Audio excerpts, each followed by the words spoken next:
மலையேறி நின்ற முருகா சரணம் ஷண்முகா.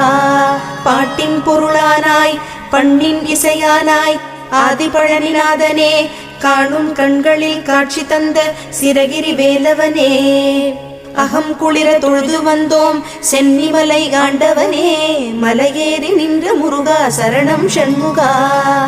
ஆனைமுக சோதரனே அழகனே சங்கத்தமிழ் முருகனே, கூர்வேல் தாங்கி நிற்கும் குமரனே தண்டாயுத பாணியே, தஞ்சமென்று கஞ்சமலர் பணிந்தோம் பஞ்சம் தீர்த்திடவே, மலையேறி நின்ற முருகா சரணம் ஷண்முகா. காவடிகள் ஆடி வர காவலுக்கு நீயும் வந்திட, ஞான பிரம்பை கொண்டவா ஞான கோலம் கண்டவா, சென்னிமலையில் அமர்ந்த ஞான தண்டாயுத பாணியே, மலையேறி நின்ற முருகா சரணம் ஷண்முகா. மூவருள் மூவர் முதலே